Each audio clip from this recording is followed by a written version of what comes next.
NATO defense leaders are meeting in Germany to discuss future weapons supplies to Ukraine as the war with Russia nears 1 year. Ukraine's President Zelensky has been putting pressure on Western allies to boost arms deliveries amid hesitancy over the supply of battle tanks. NBC News foreign correspondent Raf Sanchez joins us with more from Kyiv. So, Raf, where do we stand on this idea and debate of sending tanks to Ukraine? We understand Germany and the U.S. have been reluctant. Why is that?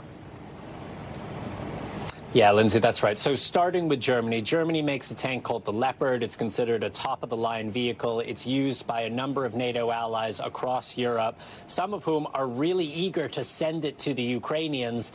That is not a step the Germans are prepared to allow at the moment. Because the tanks are made in Germany, Germany has to give permission before they can be sent. There's a couple of reasons for that. One, the leader of Germany, the Chancellor Olaf Scholz, is under pressure from the left wing of his party not to escalate this situation any further. And two, Germany is much more vulnerable to retaliation from Russia because it is so dependent on Russia for its hydrocarbon energy supplies.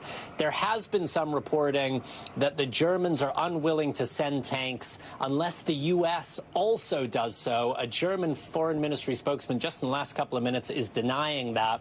The U.S. is not sending tanks, the M1 Abrams tank, because they say it is a vehicle that requires really specialized maintenance, and it is also an absolute gas guzzler. An Abrams tank can get through a gallon of gasoline in 1 minute. They say it is just not practical for the Ukrainians to maintain a tank like that. And the American position is the Leopards are in Europe already, the spare parts are in Europe already, and the Germans should go ahead and authorize them being sent to Ukraine. Lindsay. Okay. Well, yesterday the U.S. announced it was pledging a further $2.5 billion worth of military assistance. What's the message from U.S. defense leaders at today's meeting? The message is the allies need to act now to send the Ukrainians the weapons they need before Russia launches what Ukraine fears will be a renewed offensive potentially in the coming weeks. I want you to take a listen to a little bit of what Defense Secretary Lloyd Austin had to say about this. This is a crucial moment. Russia is regrouping, recruiting, and trying to re-equip. This is not a moment to slow down. It's a time to dig deeper. The Ukrainian people are watching us. The Kremlin is watching us. And history is watching us. So we won't let up. And we won't waver in our determination to help Ukraine defend itself. And Lindsay, President Zelensky also virtually addressed that meeting at Ramstein Air Base. He said to the defense ministers there, "You are not ministers of warehouses. You are ministers of defense. Do not keep your equipment piled up in perfect condition in your own countries. Send it to us now where we need it." Lindsay. All right, Raf, thank you.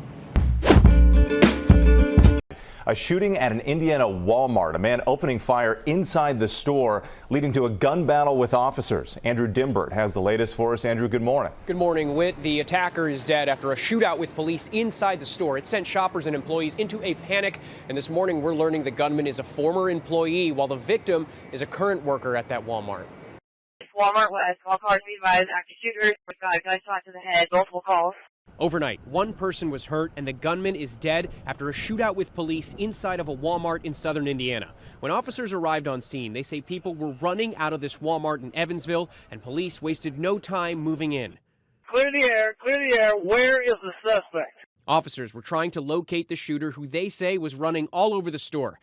Shooter is currently shooting from the electronics area of Walmart. They were met with a hail of bullets. Police say the gunman immediately started shooting at them while moving through the aisles. The suspect has been shot and is deceased. When officers went in, they were trying to locate the suspect, and he was all over the store.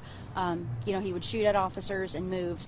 One victim was taken to the hospital with gunshot wounds. No officers were hurt. The offender is 25-year-old Ronald Ray Mosley II. We do know Walmart was a previous workplace for him, and it appears that he and the victim were possibly co-workers at one time. No word yet on a possible motive for the shooting. This morning, Walmart issuing a statement that reads in part, the entire Walmart family is shocked by the senseless violence that occurred. We'll do everything we can to support our associates as they cope with this tragedy. Michael? Andrew, thank you very much. We'll start with the latest round of job cuts in the tech industry. Google's parent Alphabet says it's letting 12,000 people go from its teams around the world. In a memo to staff, Chief Executive Sundar Pichai said that the company's mass hiring over the last 2 years was for a different economic reality than the one we face today. It comes just days after Microsoft became the latest in a string of big tech firms to make cuts to its workforce. Recent weeks have seen these changes because of the pressures the global economy is facing. Well, let's get more on this and bring in our international business correspondent, Theo Leggett. If I stand in the right place, hopefully the audience can see you. Theo, what's driving these job cuts? Well, you put it quite succinctly there, actually, Jonathan. These companies, by and large, overhired during the COVID pandemic. The COVID pandemic was bad for many businesses, but for the tech sector, it was actually rather good. The kind of services that they provided were very popular. So companies like Alphabet took on a lot of new staff. I think it was 21,000 last year and some 16,000 the year before. So you have to take this in context. What Alphabet is doing is cutting back on some of the overhiring that it's done over the past couple of years. And it's been the same story at Meta, which is laying off 11,000 people, Microsoft laying off 10,000, Amazon, Twitter has also laid off about half of its staff. There's something a bit different going on there, obviously, with Elon Musk's takeover. But by and large, these companies all did very well during the pandemic. They over-recruited. Now in an environment of higher interest rates, falling consumer spending, advertisers are cutting back on their spending, and that's the key point. These companies make a lot of their money from advertising, and if advertisers aren't spending, then they need to cut their cloth to suit, and they're cutting back people in order to cut back on their costs. So lots more to watch out for there, Theo, as those pressures continue facing the global economy. Thank you very much for joining us. Thousands of abortion rights opponents are gathering in Washington today to hold their annual March for Life. It is their first march since that judicial earthquake 7 months ago when the Supreme Court gave them exactly what they've been asking for decades, overturning Roe v. Wade. The theme this year is Next Steps Marching into a Post-Roe America. It comes just ahead of Sunday's 50th anniversary of the historic Roe decision. Joining me now from the National Mall in Washington is NBC's Marissa Parra. So, Marissa, first of all, what's it looking like there on the ground where you are? And for those attending, I mean, does it feel different than past years? So I will tell you first what feels different. As you mentioned, we're living in a post-Roe era, and that was something that was met with applause every time someone took to the stage to say just that. And then, of course, there's signs around here that say, I'm living in a post-Roe generation. And so for people who are here, these, of course, we know these are opponents to abortion rights. And for them, when we ask them, hey, Roe was overturned, we know that this was the platform for March for Life. It was started the year after Roe v. Wade as a way to protest Roe versus Wade. And so for them, my question was, so you're still here, what keeps you here? And so what I'm seeing from both sides is they say they were galvanized by Dobbs in very different ways. We had a chance to speak to both sides. Take a listen.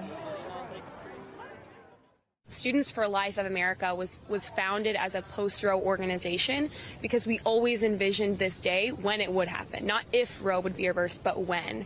And now that it has, we've already mobilized thousands of students all over the country. And so to think that, oh, our work is done, well, our work just begun. Like, we've got 50 individual state-by-state battles that we need to tackle. And even so, this is a culture war. Like, the mission of Students for Life is not just to make abortion illegal, it's to make abortion unthinkable.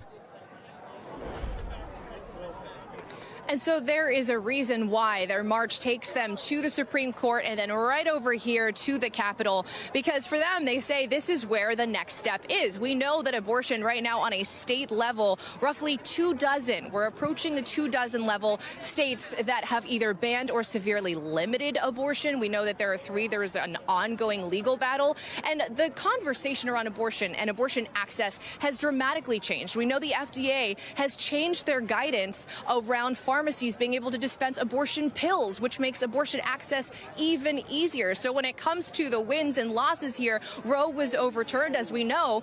But then with that FDA guidance change, that was something that was seen as, a success for proponents of abortion rights. So again, in terms of the mood here, Joe, I think the overall theme is that both sides are galvanized, just in very different ways. The work is far from over for them.